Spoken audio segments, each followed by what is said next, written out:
இந்த சூப்பர் எல்னினோனா என்ன, எதனால இது ஏற்படுது? சூப்பர் எல்னினோன்றது ஒரு ஃபினாமினான், ஒரு நிகழ்வு. சர்ஃபேஸ் டெம்பரேச்சர், அதாவது சி சர்ஃபேஸ் டெம்பரேச்சர் சொல்லுவோம். கடலுடைய ஆவரேஜ் வெப்பநிலையை விட கூடுச்சுன்னா அது எல்னினோ. அந்த ஆவரேஜ் டெம்பரேச்சர் குறைஞ்சதுன்னா லானினோ. அர்பன் ஏரியாஸ்ல இது எந்த அளவுக்கு ஒரு பெரிய தாக்கத்தை ஏற்படுத்துது? வாழ்வதற்கு தேவையற்ற பகுதியாக மாறிடும். நீங்க எங்க பார்த்தாலும் கான்கிரீட் தானே. அதாவது நமக்கு வந்து அந்த கான்செப்ட் ஆஃப் டெவலப்மெண்ட் வந்து கான்கிரீட்டைசேஷன் தான் டெவலப்மெண்ட் நம்ம நினைக்கிறோம். நீங்க இந்த ஹீட் அங்கே போலடா ஈரோப் ஃபுல்லா கோல்டா இது ஸ்னோவா மாறிடும். அது இன்னொரு பக்கம் சவுத்து பூரா வெப்பத்தை தத்தளிச்சிடும். 1876 வந்து 1.8 டிகிரி அளவு குடிந்துச்சு. கிட்டத்தட்ட 2 டச் பண்ணிடுச்சு.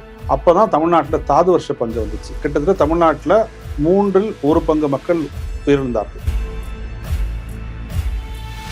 இது குறித்து நீங்க கவலையோடும் அச்சத்தோடும் நீங்க வந்து வாயை தொடர்ந்து பேசிதான் வந்து ஆகணும். நீங்க உங்க நண்பர்கள்ட்ட, உங்க உறவினர்கள்ட்ட, உங்க பொதுமக்களை சந்திக்கிற இடத்துல இதை குறித்து நீங்க பேசிதான் ஆகணும். உங்க நாடாளுமன்ற உறுப்பினர் நீங்க கேட்டுதான் வந்து ஆகணும். எப்ப இப்படி எல்னினோ வருது, உன் தொகுதி தயாராக நீங்க கேட்கணும். அப்புறம் 2015 என்ன வந்துச்சுன்னா வந்து தெரியும், எப்படிப்பட்ட வெள்ளம் வந்துச்சுன்னு தெரியும். ஸோ நம்ம என்ன புரிஞ்சுக்கணும்னா, காலநிலை மாற்றம் வந்து புதுசா எதுவுமே ஏற்படுத்திடாது.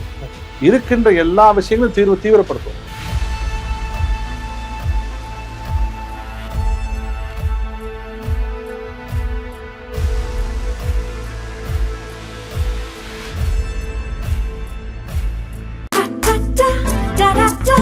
Taste the Milky Mist ice cream. Milky Mist ice creams.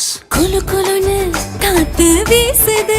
உங்கள் சத்யாவில் குளு குளு ஏசி ஆஃபர். உங்கள் சத்யா. தி டிபேட் நேயர்களுக்கு வணக்கம். இன்றைய சிறப்பு நேர்காணலில் நம்மோடு இணைந்திருக்கிறார் சுற்றுச்சூழல் ஆர்வலரும் பூவுலகின் நண்பர்கள் அமைப்பை சேர்ந்தவருமான திரு சுந்தர்ராஜன் அவர்கள். சார் வணக்கம். சார், சமீப நாட்கள்ல சென்னை உள்ளிட்ட பல்வேறு இடங்கள்ல வெப்ப தாக்கம் அதிகமா இருக்கு, வெயிலின் தாக்கம் அதிகரிச்சிருக்கிறத நம்ம பார்த்திருக்கோம். இது இனி வரும் நாட்கள்லயும் அதிகரிக்கும் அப்படின்னு சொல்லப்படுது. சூப்பர் எல்னினோ அப்படிங்கிற ஒரு காலநிலை மாற்றம் இனி வரும் நாட்கள்ல ஏற்படும் அப்படின்னு சொல்றாங்க. இந்த சூப்பர் எல்னினோனா என்ன, எதனால இது ஏற்படுது? சூப்பர் எல்னினோன்றது ஒரு ஃபினாமினான், ஒரு நிகழ்வு. அது வந்து ஆயிரக்கணக்கான ஆண்டுகளாக நிகழ்ந்துட்டு இருக்க ஒரு நிகழ்வு. அது பல்லாயிரக்கணக்கான ஆண்டுகளாக பசிபிக் பெருங்கடல்ல வந்து பூமத்திய ரேகையை ஒட்டி உள்ள பகுதிகளில் சர்ஃபேஸ் டெம்பரேச்சர், அதாவது சி சர்ஃபேஸ் டெம்பரேச்சர் சொல்லுவோம். கடலுடைய ஆவரேஜ் வெப்பநிலையை விட கூடுச்சுன்னா அது எல்னினோ. அந்த ஆவரேஜ் டெம்பரேச்சர் குறைஞ்சதுன்னா லானினோ. இது வந்து தொடர்ச்சியாக மாறி மாறி வரக்கூடிய நிகழ்வுகள் தான். அது யாரும் வந்து இது உருவாக்கல, அது இயற்கைக்கூடிய ஒரு ஃபினாமினான். அது அந்த ஃபினாமினான் வந்து இப்பொழுது ஏன் அதிகமாக பேசப்படுகிறதுனா, காலநிலை மாற்றத்தினால ஏற்கனவே இருக்கின்ற வெப்பநிலை வந்து கடலோட வெப்பநிலை அதிகரிச்சதுனால, இப்போ ஏற்கனவே இருக்கின்ற சராசரி வெப்பநிலையே கூடுதலாக இருக்கும் பொழுது அதை விட கூடுதலாக வரும்போது அது வந்து உலகளவில் உள்ள பல்வேறு வெதர் சிஸ்டத்தில் பருவமழையில், வெயிலில், இன்னும் புயலில், ஹரிக்கேன், இந்த மாதிரி விஷயங்களில் பல்வேறு விதமாக தாக்கத்தை ஏற்படுத்துகிற விஷயத்தை நாம் சமீபத்தில் ஆய்வுகள் வந்துட்டு இருக்குது.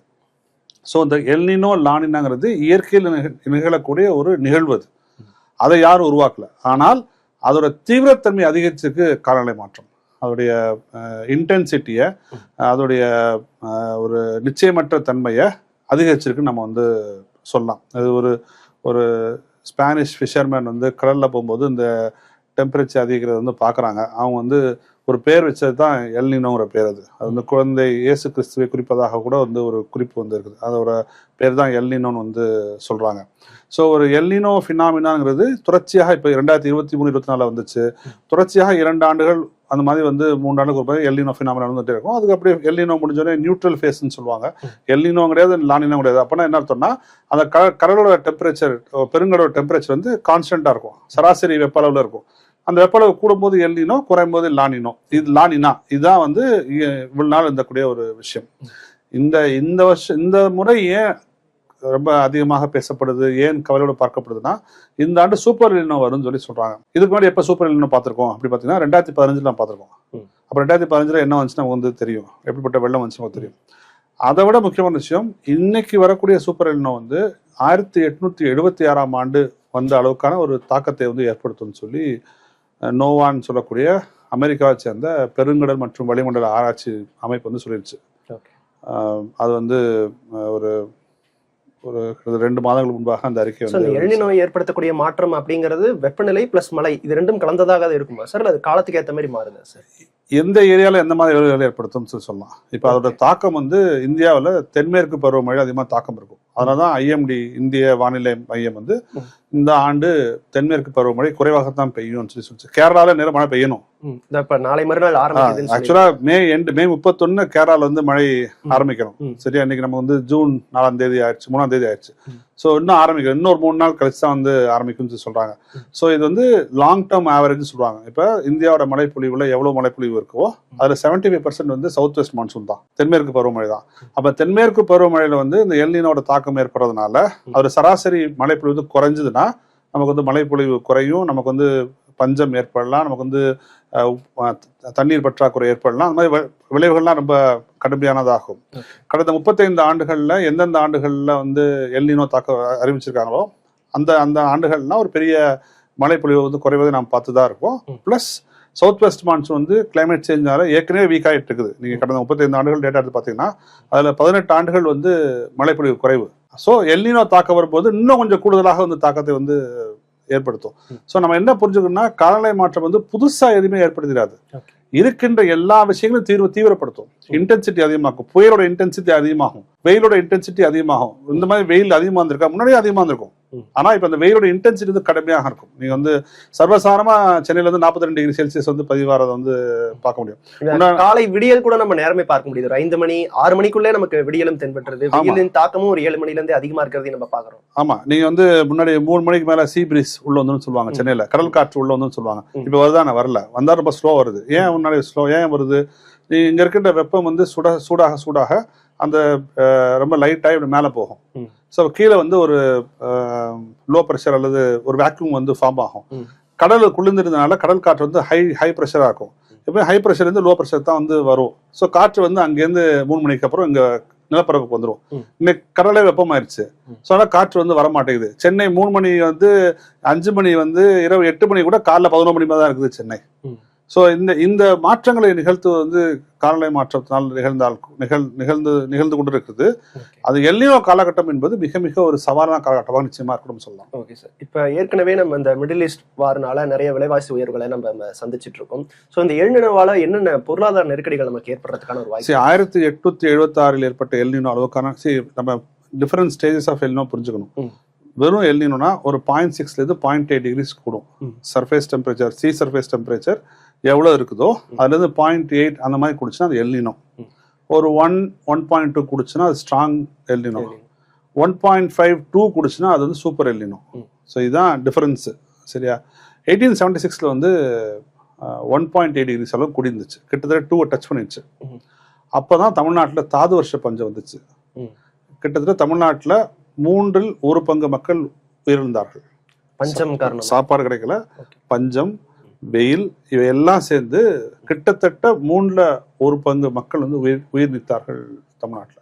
சு வெங்கடேசன் அவருடைய காவல் கூட்டத்தை வந்து தாது வருஷ பஞ்சத்தை பற்றி ரொம்ப டீட்டெயிலாக வந்து எழுதியிருப்பார். மதுரையில் எப்படி பஞ்சம் இருந்துச்சு, எப்படி மக்கள் வந்து மடிந்து போனார்கள், எப்படி பல செல்வந்தர்கள் வந்து தங்களுடைய சொத்துக்களை விற்று மக்களுக்கு கஞ்சி ஊத்துனாங்க, அதெல்லாம் வந்து அதை பதிவு பண்ணிப்பார். ஸோ தாது வருஷ பஞ்சம் வந்தபோது சூப்பர் எல்னினோ வந்துச்சுல, அதுதான் இப்போ வருது. ஏன் நம்ம கவலையோடு பார்க்கிறோம் என்றால் இன்னைக்கு ஒரு டிஃபரன்ஸ் இருக்குது. அன்னைக்கு நம்மளோட உணவு கிடையாது.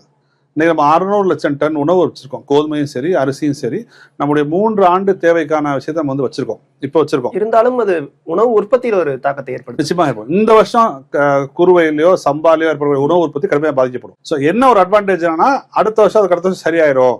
நமக்கு இருக்கிற ஸ்டாக் வந்து அடுத்த ஒரு 3 வருஷத்துக்கு வந்து நமக்கு வந்து இருக்குது. ஏன்னா உரங்கள் உற்பத்தி, டிராக்டர் உற்பத்தி, எல்லாமே இது எல்லாமே வந்து இறங்க முகத்துல போயிட்டு இருக்கு பங்குகள் அப்படின்னு நம்ம விஷயத்தை புரிஞ்சுக்கணும். இந்தியால the key primary factor of economy வந்து மான்சூன் தான். நீங்க மழை நல்லா பெஞ்சு விவசாயிகள் நல்லா உணவு உற்பத்தி பண்ணா தான் டிராக்டர் வாங்குவாங்க. டிராக்டர் வாங்கினா டிராக்டர் கம்பெனிக்கு வந்து வருமானம் வரும். அந்த டிராக்டர் கம்பெனியில் ஒர்க் பண்ணவங்க வந்து 2 வீலர் 4 வீலர் வந்து வாங்குவாங்க. 4 வீலர் 2 வீலர் வந்து உற்பத்தி ஆகும். இந்த விவசாயிகள் செழிப்பாக தான் துணிமணி வாங்குவாங்க, வீடு கட்டுவாங்க. இது இன்னும் இந்தியாவில் 60% ஆஃப் பாப்புலேஷன், 60 கோடி மக்கள் வந்து இன்னும் விவசாயத்தை தான் இருக்காங்க. நீங்க எவ்வளவு இண்டஸ்ட்ரி கொண்டு தான் சரி, எவ்வளவு ஐடி பார்க் கொண்டு தான் சரி, இன்னும் 60% ஆஃப் இந்தியன் பாப்புலேஷன் வந்து விவசாயத்தை நம்பி தான் இருக்காங்க. அப்ப விவசாயம் பொய்த்து போனால், இன்னும் உங்களுக்கு விவசாயம் பொய்த்து போச்சுன்னா எக்கனாமி அடி வாங்கிடும். பொருளாதாரமும் மான்சூனும் ஒன்றோடு கனெக்டடான விஷயம். மான்சூன் வேறையாவும் எக்கனாமி வேறையாவும் நீ பார்க்க முடியாது. பொருளாதாரம் முன்னேறனா நமக்கு நல்ல மான்சூன் வேணும். ஸோ இது எல்லினோ வந்து என்ன பண்ணுதுன்னா சவுத் வெஸ்ட் மான்சூனை வந்து குறைக்கிறதுனால, மழைப்பொழிவை குறைக்கிறதுனால விவசாயிகளோட உணவு உற்பத்தி குறையும். உணவு உற்பத்தி குறைப்பது அவங்க இப்போ புது டிராக்டரும் புது டூ வீலர் வாங்க போறாங்க, வாங்க மாட்டாங்க, புது வீடு கட்ட மாட்டாங்க. அப்போ பொருளாதாரத்தில் மிகப்பெரிய சுணக்கமும் தாக்கமும் ஏற்படும். பொருளாதாரத்தை இயக்குவது நகரங்களில் இருக்கக்கூடிய மத்தியதர வகுப்பினர் கிடையாது. பொருளாதாரத்தை இயக்குவது வந்து அங்க ரூரல் ஏரியால விவசாயம் பார்க்கக்கூடிய விவசாயிகள் தான் இந்தியாவோட பொருளாதாரத்தை இயக்குறாங்க. அதோடைய இயங்குதல் நடக்கிறதான் இங்க மிடில் கிளாஸ்க்கு வந்து ஒரு ஒரு ஒரு ஆப்பர்ச்சுனிட்டி வந்து உருவாகுது. நான் எப்ப ஒரு ஐடி கம்பெனியில் ஒர்க் பண்றேன், நான் வந்து எப்ப போய் கார் வாங்க முடியும்னா, எனக்கு கார் எப்ப கம்மியா கிடைக்கும்னா, அல்லது கார் எப்படி உற்பத்தி ஆகும்னா, விவசாயிகள் வந்து உணவு உற்பத்தி செலுத்தி அவர்கள் வருமானத்தை தான் அந்த டோட்டல் எக்கனாமியை வந்து ரன் ஆகும். ஸோ அதை விட்டுட்டு நான் வந்து தனியா வந்து இருந்துட முடியாது. நான் ஒரு வருஷம் இன்னைக்கு ஃபுட் கிரெயின்ஸ் இருக்குது, தைரியத்துல நான் இருக்கிறேன். 2 வருஷம் போச்சுன்னா தட்டுப்பாடு ஏற்படும். அப்போ வந்து பெரிய சிக்கல். விவசாயிகளுக்கு எப்படியா உணவு வச்சிருப்பாங்க, ஏன்னா அவங்க அரிசி, நெல், கோதுமை, ஏதோ ஒரு தானியத்தை வந்து வச்சிருப்பாங்க. அவங்களுக்கு தேவையான விஷயத்த வந்து வச்சிருப்பாங்க. அர்பன் ஏரியால இருக்கிறவங்களுக்கு இன்னும் கொஞ்சம் பெரிய சிக்கலாகும். அப்ப அவங்க விவசாயிகளுக்கு மழை பெய்து விவசாயம் செழித்தால்தான் நீங்க அர்பன் ஏரியா வந்து பீஸ்ஃபுல்லா வந்து உணவு பஞ்சம் வந்து 1876 வந்து அதான் சொல்லுது. உணவு பஞ்சம் ஏற்பட்ட முக்கியமான காரணம் சூப்பர் எல்னினோ வந்த ஒரு காலகட்டம். அந்த காலகட்டம் அதை விட அதிகமான டெம்பரேச்சர் இப்ப இன்க்ரீஸ் ஆக போகுது. அதுதான் எங்களுக்கு வந்து கவலையா கூடிய விஷயம். ஏற்கனவே இந்த மே மாதத்திலே இருந்த வெயில் தாக்கம் காரணமா நிறைய இடங்கள்ல மின்தடை ஏற்பட்டதும் நம்ம பார்த்திருப்போம். அதற்கான மிக முக்கியமா காரணம் சொன்னது வெயிலின் தாக்கம் காரணமா தான் இந்த பவர் கன்சியூம் நமக்கு கம்மியாகுது. அதற்கு காரணம் வீட்டுல ஒரே நேரத்துல ஏசி பயன்படுத்துறது உள்ளிட்ட சாதனங்களை நம்ம அதிக அளவுல பயன்படுத்துறதுனால இந்த இஷ்யூ வருதுங்கிறாங்க. அர்பன் ஏரியாஸ்ல இது எந்த அளவுக்கு ஒரு பெரிய தாக்கத்தை ஏற்படுத்துது சார் இந்த வெயிலோட தாக்கம்? அர்பன் ஏரியா தான் வாழ்வதற்கு தகுதியற்ற பகுதியா மாறிட்டு இருக்கு. நீங்க சென்னையில வந்து 2000 இருந்து 2023 23 வருஷத்துல 34% இருந்த கட்டிடங்கள் இன்னைக்கு 78% நிலப்பரப்பு போயிடுச்சு. கான்கிரீட்டைசேஷன் ஆயிடுச்சு. நகரமயமாக்கல் அதிகம். நகரமயமாதோட கான்கிரீட்டைசேஷன் ஆயிருக்கு. நீங்க எங்க பார்த்தாலும் கான்கிரீட் தானே. நீங்க வீடு அபார்ட்மெண்ட் கீழே போங்க, சைட்ல ஃபுல்லா கான்கிரீட் போட்டுருப்பாங்க. நீங்க ஒரு பார்க்குக்கு போங்க, ஃபுல்லா கான்கிரீட் போட்டுருப்பாங்க. எல்லா இடமும் கான்கிரீட் தான். அதாவது நமக்கு வந்து அந்த கான்செப்ட் ஆஃப் டெவலப்மெண்ட் வந்து கான்கிரீட்டைசேஷன் தான் டெவலப்மெண்ட் நம்ம நினைக்கிறோம். கான்கிரீட் போட்டு அது வளர்ச்சின்னு நினைக்கிறோம். கிடையாது, அது கிடையாது. அது ஹீட் வந்து ரிஃப்ளெக்ட் பண்ணும். அர்பன் ஹீட் ஐலண்ட் சொல்லுவாங்க, பெருநகர வெப்பமண்டல திட்டுகள்னு சொல்லுவாங்க. அர்பன் ஹீட் ஐலண்ட் வந்து ஏற்கனவே இருக்கக்கூடிய டெம்பரேச்சர் வந்து இன்னும் மிகைப்படுத்தும், இன்னும் அதிகப்படுத்தும். நீங்க உங்க செல்போன்ல பார்க்கலாம், டெம்பரேச்சர் பார்த்தீங்கன்னா 42 டிகிரி செல்சியஸ் இருக்கும். அதுல கீழே சின்னதாக பார்த்தீங்கன்னா ஃபீல்ஸ் லேக்னு இருக்கும். ஃபீல்ஸ் லேக்னா என்ன? இங்க இருக்கிற ஈரப்பதம், இங்க இருக்கிற மீன் ரேடியேஷன் டெம்பரேச்சர், இங்க இருக்கின்ற அர்பன் ஹீட் ஐலண்ட் பார்த்தீங்கன்னா 55 இருக்கும். அப்ப நீங்க உங்க உடம்பு வந்து 55 டிகிரி செல்சியஸ் ஃபீல் பண்ணிட்டுருக்குன்னு அர்த்தம். நீங்க ஐஎம்டி சொல்ற டெம்பரேச்சர் பாத்தீங்கன்னா 42 தான் இருக்கும். ஃபீல்ஸ் லைக் பாத்தீங்கன்னா 55 இருக்கும். அது வந்து உடம்பு தாங்காது. நீங்க வெட் பெல்ட் டெம்பரேச்சர்லாம் சென்னையில ஆல்மோஸ்ட் டச் ஆயிருச்சு. வெட் பெல்ட் டெம்பரேச்சர்னா உடம்பு வந்து தன்னை குளிக்கக்கூடிய தன்மை இழந்துரும். வேர்வை வராது. நீ வேர்வை வந்தா இங்க அட்மாஸ்பியர் வந்து அது உறிஞ்சணும் வேர்வைய, அப்பதான் உடம்பு கூலாகும். நீங்க அட்மாஸ்பியர் வேர்வையை உறிஞ்சலைன்னா வேர்வை வராது. நீங்க வந்து ஹைப்பர் தெர்மியா ஸ்டேட்டுக்கு போய் 6 மணி நேரத்துல உயிரிழந்துருவீங்க. ஸோ இன்னைக்கு தெலுங்கானால ஒரு வாரத்துக்கு முன்னாடி 40 பேர் இறந்து போயிருக்காங்க வெயில்ல. 40 பேர் இறந்து போயிருக்காங்க தெலுங்கானால வெயில்ல, ஹீட் வேவ்ஸ்னால. நம்ம மதுரை பக்கத்துல வந்து 3 பேர் மின்னல் தாக்கி இறந்து போயிருக்காங்க. மின்னலை தீவிரப்படுத்தும் கிளைமேட் சேஞ்ச். அது எதனால சார் ஏற்படுது? இந்த மின்னல் தாக்கி உயிரிழப்பு அப்படிங்கிறது அதிகம் எதனால? முன்னாடி இந்த கடந்த 10-15 வருஷத்துல அந்த மாதிரி மின்னல் தாக்கி சாவு நடைபெற்ற கிடையாது. அதுக்கு முன்னாடி இருந்துச்சு, நான் இல்லைன்னு சொல்ல. ராஜஸ்தான்ல இருந்துச்சு. இன்னைக்கு இந்தியாவில நேச்சுரல் டிசாஸ்டர் வந்து எந்த நேச்சுரல் டிசாஸ்டர் அதிகமா மக்களை கொல்லுதுன்னா மின்னல் தான். ஏன்னா மின்னோட தீவிரத்தன்மை வந்து செகண்ட் நேச்சுரல் டிசாஸ்டர் வந்து மின்னல் தான். மின்னோட தீவிரத்தன்மை அதிகமாகுது. முன்னாடி வந்து சாதாரணமாக வந்த மின்னல் கூட இப்ப வந்து மிக கடுமையாக வந்து வருது. ஸோ நீங்க வெளியே போனாலே உங்களுக்கு சிக்கலாயிடும். நீங்க வெளியே போகக்கூடாது, தண்டர் ஸ்டார்ம் அப்படின்னு சொல்லிட்டாங்கன்னா நீங்க வீட்டுக்கு வெளியே போகக்கூடாது. வீட்லயுமே எலக்ட்ரிக்கல் எக்யூப்மெண்ட்லாம் தொடாம இருந்தது பெட்டர். அந்த ஒரு அவேர்னஸ் பெட்டரா இருக்கணும். ஸோ இன்னைக்கு நீங்க என்னதான் இடி தாங்கிகள் போட்டாலும் நகரங்கள்ல பெரிய சிக்கல் இல்லை. ஏன்னா நிறைய இடங்கள்ல லைட்னிங் அரெஸ்ட் வந்து போட்டிருக்காங்க, அது அப்படியே வாங்கிக்கிறது பிரச்சனை இல்லை. ஆனா கிராமங்கள் எல்லா பகுதியிலும் போட்டிருக்காங்கன்னு வந்து சொல்ல முடியாது. விவசாயம் பார்க்க போறாங்க, திடீர்னு மின்னல் அடிக்குது, அவங்க பட்டக்குன்னு வந்து அவங்க போய் எங்க போய் மறைவாங்க? அவங்க எங்க போய் மறைய முடியாது. ஸோ இந்த நேச்சுரல் டிசாஸ்டர்ஸ் இருக்குது, ஹீட் வேவ்ஸோ இல்ல ஃபிளாஷ் ஃபிளட்ஸ். நீங்க வந்து 2015 சூப்பர் எல்னினோ சென்னையில 1000 பேர் வந்து அபிஷியல் ஃபிகர்ஸ் கம்மியா சொல்லும், ஆனா ஆக்சுவலா ஒரு 1000 பேர் மேல வந்து இறந்திருப்பாங்க. 1000 பேர் மேல இறந்திருப்பாங்க. சோ நீங்க போன ஆண்டு காயல்பட்டத்துல 23 காயல்பட்டத்துல வந்து 90 சென்டிமீட்டர் மழை நினைக்கிறேன். ஒரு வருஷம் பெய்ய வேண்டிய மழை அது ஒரே நாள்ல பெஞ்சது. ஸோ மிக கடுமையான பாதிப்புகளை வந்து நம்ம வந்து சந்திச்சோம். ஸோ இந்த மாதிரி ஃபிளாஷ் ஃப்ளட்ஸ் வந்து தீவிரமாகும் சூப்பர் எல்னினோ காலகட்டத்தில்.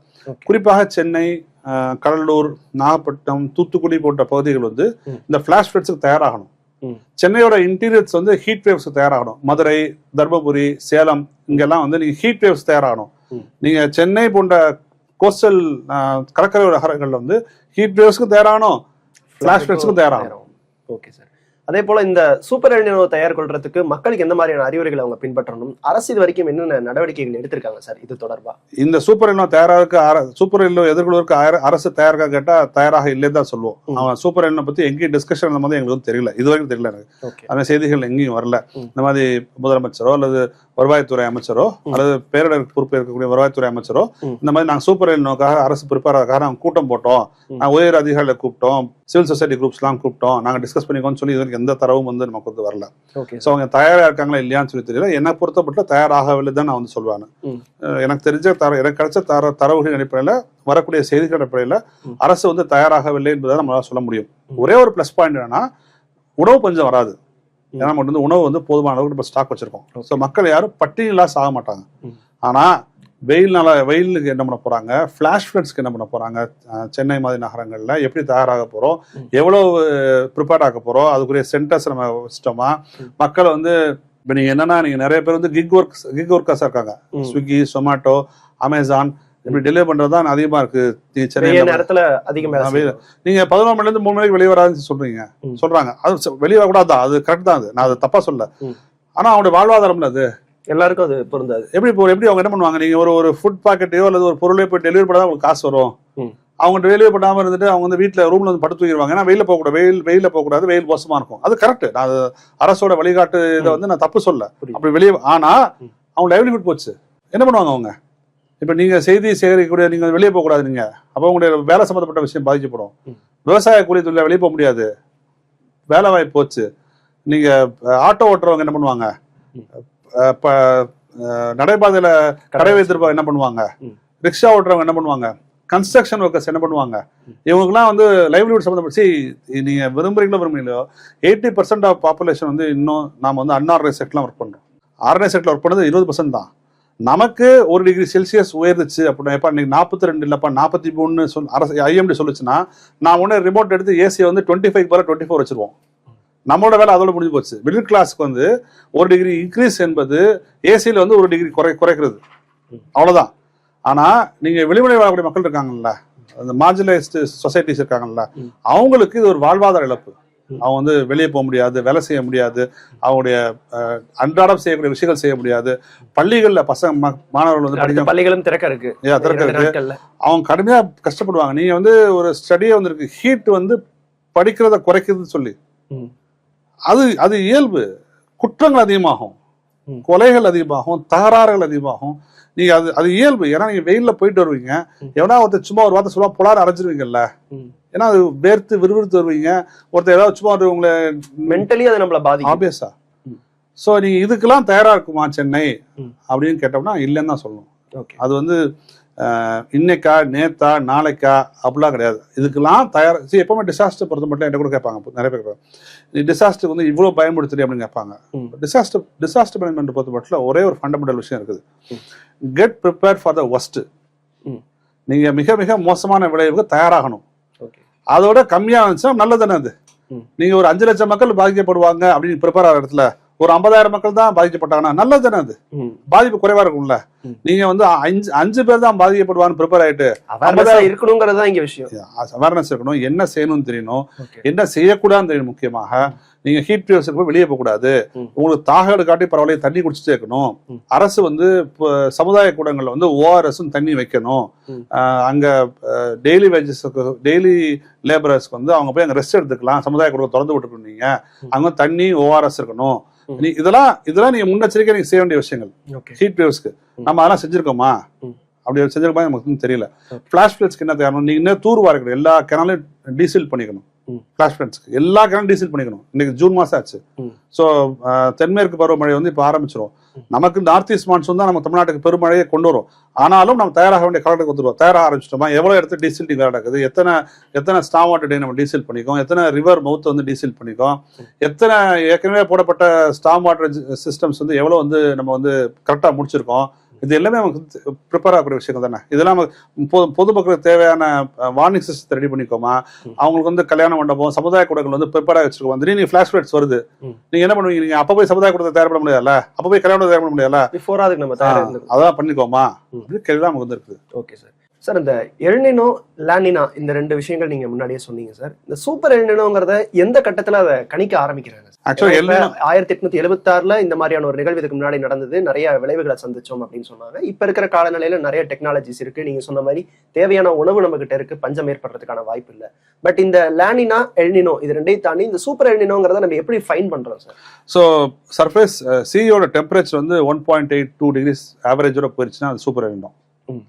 கீழே வந்து பசிபிக் பெருங்கடல்ல கீழே, அதாவது கடற்பரப்புல மேலேருந்து கீழே பல 100 மீட்டர் கீழே வந்து கெல்வின் வேவ்ஸ் வந்து ஓடிட்டு இருக்குது. கெல்வின் வேவ்ஸ் தான் இந்த சூப்பர் எல்னினோ வந்து அதிகப்படுத்தும். அது அப்படியே மேலே வந்து என்ன பண்ணுன்னா கோல்டு வாட்டர்ஸ் பூரா கீழே அமைக்கிறோம். ஸோ மேலே பூரா வார்ம் வாட்டர் ஆகும், மேலே பூரா வார்ம் வாட்டர் ஆகும். இந்த ட்ரேட் விண்ட்ஸ்னு சொல்லுவாங்க, காற்று ஒரு கிழக்குல இருந்து மேற்குக்கு போகும், ட்ரேட் விண்ட்ஸ் சொல்லுவாங்க. அந்த ட்ரேட் விண்ட்ஸ் வந்து இந்த வார்ம் வாட்டர்ஸ் வந்து கேரி பண்ணி அப்படியே கொண்டு வந்துடும், ஃபுல்லாக கொண்டு வந்துடும். நான் இந்தியா மேலே இருக்க ஈரப்பதத்தை ஃபுல்லாக எடுத்துரும். அதனால இந்தியாவில் வந்து வறட்சி வருது. நீங்க எல்னினோ ஆண்டுல ஏன் வறட்சி வருதுன்னா, இந்தியா மேல இருக்கக்கூடிய அந்த ஈரப்பதம் இருக்குல்ல, அது ஃபுல்லாக அது எடுத்துரும், அந்த ஹீட் வந்து எடுத்துரும். ஸோ இங்க வந்து மழை பெய்ய வந்து குறைஞ்சிரும். ஸோ இது வந்து ஒரு பெரிய தாக்கத்தை, இந்த கெல்வின் வேவ்ஸ் வந்து மேல வரதான் சூப்பர் எல்னினோ வந்து அது மாறும். அது வராம சொல்லிட்டாங்க. ஸோ இப்போ எல்னினோ ஆல்மோஸ்ட் ஸ்டார்ட் ஆயிடுச்சு. சூப்பர் எல்னினோ சில மாதங்கள் வந்து டெம்பரேச்சர் அதிகமாகும் போது சூப்பர் எல்னினோ வந்து மாறிடும் சொல்லி 97% சூப்பர் எல்னினோ ஆகிற வாய்ப்பு இருப்பதாக நோவா வந்து சொல்லிடுச்சு. அதுவும் நீங்க சாதாரண சூப்பர் எல்னினோவா இருக்காது, 1876 விட அதிகமான டெம்பரேச்சர் இன்க்ரீஸ் இருக்குன்னு சொல்றாங்க. இன்னொரு அச்சத்தை தரக்கூடிய ஒரு விஷயமா, அதான் கவலையா இருக்கிற விஷயம். நீங்க நவம்பர் போகும்போதெல்லாம் நீங்க வந்து சூப்பர் எல்னினோ மாறிடுச்சுன்னா எங்க மழை பெய்யும், எங்க வெயில் அடிக்கும், எங்க வந்து ஃபிளாஷ் ஃப்ளட்ஸ் வரும், எங்க வந்து ஹீட் வேவ்ஸ் வரும், உங்களால சொல்லவே முடியாது. ஸோ இந்த சூப்பர் எல்னினோவை தீவிரப்படுத்துவது வந்து கிளைமேட் சேஞ்ச். ஸோ இதோட இன்னொரு சேலஞ்சா தான் அமோக்கை நம்ம பார்க்க முடியும். அமோக்னு ஒரு கல்ஃப் ஸ்ட்ரீம்னு சொல்லுவாங்க, Atlantic Mediterranean over turning circulation சொல்லுவாங்க. அது என்ன பண்ணுதுன்னா ஒரு கன்வேயர் பெல்ட் மாதிரி. அது வந்து அது இயற்கை நிகழக்கூடிய ஒரு ஃபினாமினன் தான். தென் துருவத்தில் இருக்கக்கூடிய வெப்பத்தை வந்து வட துருவத்துக்கு எடுத்துட்டு போகும். அது வந்து ஒரு கடலில் இருக்கக்கூடிய ஒரு ஸ்ட்ரீம், ஒரு ஓஷன் கரண்ட். அது தென் துருவத்து கன்வேயர் பெல்ட் மாதிரி. நீங்க தென் துருவத்தில் ஹீட்டை வந்து வட துருவத்துக்கு கொண்டு போறதுனால தான் வட துருவத்தில் வாழ்வதற்கு ஏதுவான ஒரு டெம்பரேச்சரும் ஒரு வெதர் இருக்குது. நீங்க இந்த ஹீட் அங்கே போலடா ஈரோ ஃபுல்லா கோல்டா இது ஸ்னோவா மாறிடும். அது இன்னொரு பக்கம் சவுத்து பூரா வெப்பத்தை தத்தளிச்சிரும். நீங்க இந்த ஹீட் எடுத்துட்டு போயிட்டு வரும்போது கோல்டு வாட்டர்ஸ் வந்து கொண்டு வந்து சேர்க்கும் சவுத்துல. அதனாலதான் இன்னும் இந்தியா, ஆப்பிரிக்கா போன்ற பகுதிகள்லாம் இன்னும் வந்து ஏதோ வாழ்வதற்கு தகுதிகள் இல்லப்பா இருக்குன்னா அந்த கன்வேயர் பெல்ட் ஒர்க் ஆகிறதுனாலதான். இந்த கன்வேயர் பெல்ட் நின்று போச்சு, கன்வேயர் பெல்ட் ஸ்லோவாக ஆரம்பிச்சிருச்சு. நீங்க கன்வேயர் பெல்ட் உடைஞ்சு போச்சுன்னா அவங்க வந்து இப்ப 2100 உடையுமா 2060 உடையுமான்னு டிஸ்கஸ் பண்ணிட்டு இருக்காங்க. அதுக்கு ஒரு கான்கிரீட்டான இயர் ஒன்றும் வரல. இந்த கன்வேயர் பெல்ட் வந்து உடைஞ்சு போச்சுன்னா ஒரு பெரிய சிக்கல்ல போய் உலகம் வந்து நிற்கும். நீங்க குறிப்பிட்ட மாதிரி இந்த சூப்பர் எல்னினோவால இந்தியாவிலையும் குறிப்பா தமிழ்நாட்டிலையும் பாதிப்புகள் இருக்கு, அதனுடைய விளைவுகளை நம்ம சந்திக்க நேரிடும் அப்படின்னு சொல்லியிருக்கீங்க. ஒவ்வொரு தனிநபரும் இந்த காலநிலை மாற்றத்தை எதிர்கொள்றதுக்கு எந்த மாதிரியான விஷயங்களை செய்யலாம் சார் அப்கமிங் டேஸ்ல? இப்ப நீங்க வந்து தேவையில்லாம வெளியே போக வேண்டாம், முடிஞ்ச அளவுக்கு பிளாஸ்டிக்ஸ் பயன்பாட்டை குறைக்கணும், முடிஞ்ச அளவுக்கு தேவையற்ற பொருட்களை குறைக்கணும், வாங்குவதை குறைக்கணும், மின்சாரத்தை சிக்கனமா பயன்படுத்தணும். இதெல்லாம் லாங் டேர்ம் கிளைமேட் சேஞ்சுக்கு நீங்க செய்யக்கூடிய விஷயங்கள். பொது போக்குவரத்தை பயன்படுத்தணும், உங்களுடைய உணவு வந்து சிறுதானியத்தை நம்பி சிறுதானிய உணவுகள் வந்து போகணும், நீங்க தேவையில்லாத விஷயம் செய்ய வேண்டாம். அதாவது எளிமையா வாழ்வது என்பது கஞ்சத்தனம் கிடையாது. ஃப்ருகாலிட்டி இஸ் நாட் ஸ்டிஞ்சினஸ். அதை நம்ம புரிஞ்சுக்கணும் தான். நீங்க வந்து நீங்க எந்த அளவுக்கு ஒரு மிடில் கிளாஸ் சமூகம் வந்து பொருட்களை நுகர ஆரம்பிக்குதோ அது வந்து மார்ஜினலைஸ் கம்யூனிட்டிஸ்க்கு அதிகமாக பாதிக்கும். ஏன்னா ஒவ்வொரு பொருள் பின்னாடியும் ஒரு எனர்ஜி எக்ஸ்பெண்ட் பண்ணி தான் பொருள் உற்பத்தி பண்றாங்க. ஒவ்வொரு விஷயத்துக்கு பின்னாடியும் ஒரு கிளைமேட் சேஞ்ச் அதிகப்பதற்கான ஒரு கூறு வந்து அதில் வந்து இருக்கும். ஆனால் நான் ஒரு விஷயத்தை சொல்றேன், நம்ம எல்லாமே 2 வகையான மனிதர்கள். ஒன்று தனி மனிதன், இன்னொன்று சமூக மனிதன். இண்டிவிஜுவலாக நான் ரொம்ப பெர்ஃபெக்ட்டுப்பா, நான் வந்து பிளாஸ்டிக்ஸ் எடுக்க மாட்டேன், மின்சாரத்தை சீக்கிரம் பயன்படுத்துவேன், தண்ணி வீட்டிலேருந்து கொண்டு போவேன், சிறுதானியம் தான் சாப்பிடுவேன், நான் வந்து பொது போக்குவரத்து தான் பயன்படுத்துவேன், இதெல்லாம் பெர்ஃபெக்டாக நான் செய்வேன். ஆனால் அரசோ பெருநிறுவனங்களோ சுற்றுச்சூழலுக்கு எதிராக கொண்டு வரக்கூடிய திட்டங்களுக்கு எதிராக வாய்மூடி மௌனமா இருப்பேன்னு நீங்க சொன்னீங்கன்னா தனி மனிதனாக நீங்க எவ்வளவு சூழலுக்கு இசைவான வாழ்க்கை வாழ்ந்தும் பயன் கிடையாது. அப்ப ஒவ்வொருத்தரும் 2 வகையான மனிதர்கள். நீங்க தனி மனிதனாக நீங்க எவ்வளவு சூழலுக்கு இசைவான வாழ்க்கை வாழ்றீங்களோ அதே நேரத்துல சமூக மனிதனாக இது குறித்து நீங்க கவலையோடும் அச்சத்தோடும் நீங்க வந்து வாயை தொடர்ந்து பேசிதான் வந்து ஆகணும். நீங்க உங்க நண்பர்கள்ட்ட, உங்க உறவினர்கள்ட்ட, உங்க பொதுமக்களை சந்திக்கிற இடத்துல இது குறித்து நீங்க பேசிதான் ஆகணும். உங்க சட்டமன்ற உறுப்பினர் நீங்க கேட்டுதான் ஆகணும். உங்க நாடாளுமன்ற உறுப்பினர் நீங்க கேட்டுதான் வந்து ஆகணும். எப்ப இப்படி உங்களுக்கு எல்னினோ வருது, உன் தொகுதி தயாராக்கா நீங்க கேட்கணும். அப்பதான் சட்டமன்ற உறுப்பினர் போய் மேல அரசாங்கத்தை போய் பேசுவாரு. ஏதோ என் தொகுதிக்கு போனா பொதுமக்கள்லாம் எல்லினோ பத்தி கேட்கறாங்க, அது என்னைக்கு தயாராயிடுச்சான்னு அரசாங்கத்துல கேட்கணும்ல. நீங்க ஆபீசர்ஸ் கூப்பிட்டு கேட்கணும்ல, அமைச்சர்கள் கூப்பிட்டு கேட்கணும்ல. எப்படி கேட்பாங்க? இது பேசு பொருள் ஆனாதான் அவங்க போய் கேட்பாங்க. அப்ப ஒவ்வொருத்தரும் அவங்கவுங்க தளத்துல கடமையாற்ற வேண்டிய பொறுப்பு வந்து நமக்கு வந்து இருக்குது. ஸோ இந்த தண்ணி அதிகமா கொடுக்கணும், ஓஆர்எஸ் அதிகமா சாப்பிடணும், வெயில போகாம இருக்கணும், இதெல்லாம் இண்டிவிஜுவலுக்கு. இது மேலும் நீங்க இருந்துருவீங்க வீட்டுல, நான் இருந்தேன் வீட்டுல, பட் ஒரு சமூகமா அதை நம்ம எக்ஸாக்ட்லி எப்படி எதிர்கொள்றது சொல்லணும். அப்ப அந்த நாங்க வெளியே கடையை விரிச்சு இருக்கக்கூடிய அந்த காய்கறி அக்காக்கோ அம்மாவுக்கோ யார் பொறுப்பு? நம்ம தானே பொறுப்பு. ஸோ அவங்களுடைய வாழ்வாதார இழப்புக்கு யார் பொறுப்பு? நம்மளும் தானே பொறுப்பு. அவங்க ஒருபோதும் ஏசி யூஸ் பண்ணதில்லை, அவங்க ஒருபோதும் சொகுசு கார்ல போனதில்லை. போனதெல்லாம் நாம தான், போனதான் மிடில் கிளாஸ் மக்கள் தான் வந்து போறாங்க. ஆனால் நாம் செய்யக்கூடிய விளைவுகள் அதிகமாக சந்திக்கிறது யாரு?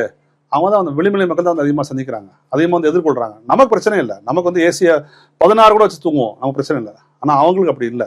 ஸோ இதை வந்து நம்ம வந்து மனதில் கொள்ள வேண்டியதான் சொல்றாங்க. ஸோ இப்போ இந்த சூப்பர் எல் நினோ காலத்தை எப்படி எதிர்கொள்றது, காலநிலை மாற்றங்கள் எதனால் ஏற்படுது அப்படிங்கிற நிறைய விஷயங்களை எங்களோட பகிர்ந்துட்டீங்க சார். உங்களுடைய நேரத்திற்கும் கருத்திற்கும் நன்றி சார். நன்றி.